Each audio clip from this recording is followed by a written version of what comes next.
वो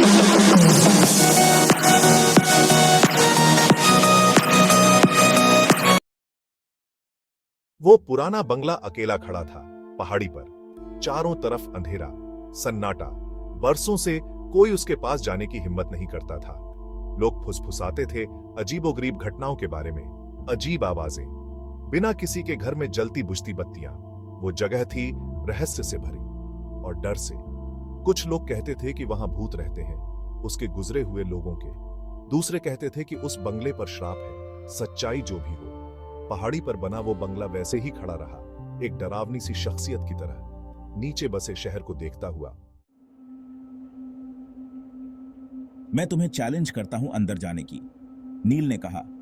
उसकी आवाज में एक अजीब सी उत्तेजना थी। ठीक है, आरती ने जवाब दिया। उसकी आवाज में एक हल्की सी हिचकिचाहट थी। नील और आरती, दो दोस्त, पहाड़ी के नीचे खड़े थे। उन्होंने कहानियां सुनी थी, भूतिया हवेली की कहानियां, फुसफुसाहट सुनी थी, चेतावनियां सुनी थी। हवेली के बारे में कई डरावनी बातें सुनी थी, लेकिन वो जवान थे और जिज्ञासु। उनकी आंखों में एक अजीब सी चमक थी। मैं तुम्हें चैलेंज करता हूं अंदर जाने की, नील ने कहा। उसकी आंखों में शरारत झलक रही थी। आरती हिचकिचाई। उसकी आंखों में डर और उत्सुकता का मिश्रण था। उसके रीढ़ की हड्डी में सिहरन दौड़ गई। हवेली का अंधेरा कोना उसे और भी डरावना लग रहा था, लेकिन वो किसी चुनौती से पीछे नहीं हटती थी। उसकी हिम्मत ने उसे आगे बढ़ने के लिए प्रेरित किया। ठीक है, उसने कहा। उसकी आवाज बस एक फुसफुसाहट भर थी। उसकी हिचकिचाहट साफ झलक रही थी। साथ में वो बढ़ने लगे उस रास्ते पर जो झाड़ियों से घिरा हुआ था। रास्ता संकरा और डरावना था।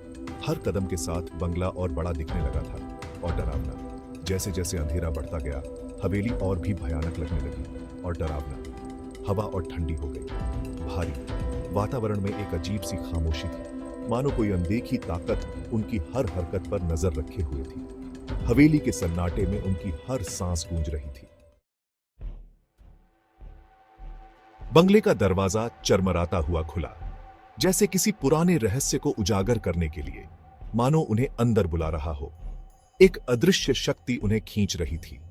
अंदर का दालान अंधेरा था, सीलन भरा हुआ। हवा में नमी और पुरानी यादों की गंध थी। हर कोने में मकड़ी के जाले लगे हुए थे, जैसे सालों से किसी ने यहां कदम नहीं रखा हो। कभी भव्य रहे फर्नीचर पर धूल की परत जमी हुई थी। समय की मार ने इसे बेजान बना दिया था। नील और आरती सावधानी से आगे बढ़े, हर कदम सोच समझ कर रखा।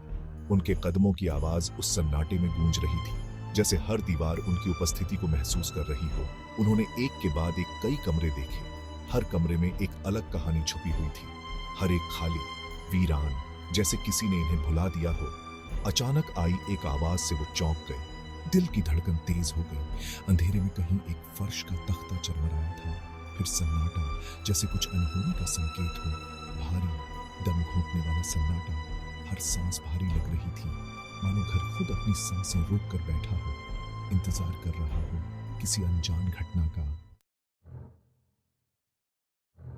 वो भव्य सीढ़ियों के ऊपर पहुंच चुके थे। सीढ़ियों की हर कदम पर एक अजीब सी खामोशी थी, मानो सदियों से किसी ने यहां कदम न रखा हो। सामने वाले दालान से मानो एक ठंडी हवा का झोंका आया हो, जो उनकी हड्डियों तक को कंपा गया, जिससे उनके लालटेन की लौएं बेतरतीब ढंग से नाचने लगीं। हर कोने में अंधेरा और रहस्य छिपा हुआ था, और तभी उन्होंने उसे देखा, एक अनजानी परछाई जो धीरे धीरे स्पष्ट हो रही थी। दालान के आखिर में एक परछाई खड़ी थी। उसकी उपस्थिति ने माहौल को और भी डरावना बना दिया। लंबी और धुंधली, अंधेरे में उसकी शक्ल साफ नहीं दिख रही थी, मानो कोई भूतिया आकृति हो। आरती, ये दिख रहा है ना तुम्हें? ये सच में है या हमारी आंखों का धोखा? हाँ नील, दिख रहा है। ये क्या है? मुझे बहुत डर लग रहा है। नील और आरती वहीं जम गए। उनकी सांसें थम सी गईं, उनका खून पानी बन गया। वो परछाई हिलने लगी, जैसे किसी अदृश्य शक्ति से खींची जा रही हो। उनकी तरफ आहिस्ता आहिस्ता सरकने लगी। हर कदम के साथ डर और बढ़ता गया। उसकी आंखें, दो जलते अंगारे, अंधेरे में चमक रही थीं। उन पर टिके हुए थे, मानो उनकी हर हरकत पर नजर रखे हुए हों। उनके अंदर दहशत की लहर दौड़ गई। वो पलटे और भागे, वापस घर से बाहर निकलने के लिए, अंधेरे में अनदेखी चीजों से टकराते हुए। उनकी अपनी चीखें उनके कानों में गूंज रही थीं। भागो आरती, भागो! कोशिश कर रही हूँ नील, ये हमारे ठीक पीछे है। वो परछाई पीछा कर रही थी। उनकी गर्दन पर उसकी ठंडी सांसें महसूस हो रही थी। वो बंगले से बाहर निकलकर रात के अंधेरे में भागे, तब तक नहीं रुके जब तक वो नीचे शहर की सुरक्षित जगह पर नहीं पहुंच गए। उन्होंने कभी किसी से इस बारे में बात नहीं कि उन्होंने क्या देखा था, लेकिन उस रात की याद, उस धुंधली परछाई की याद और उस बंगले के ठंडे, दम घोंटने वाले माहौल की याद उनके साथ हमेशा के लिए रह गई। अज्ञात का एक भयानक सा एहसास जो परछाइयों में छिपा रहता है। उस दिन के बाद उन्होंने चेतावनियों पर ध्यान दिया और उस पहाड़ी पर बने बंगले से दूर ही रहे, क्योंकि उन्होंने एक बहुमूल्य सबक सीखा था। कुछ दरवाजे बंद ही अच्छे रहते हैं। कुछ रहस्यों का खुलासा न हो तो बेहतर है।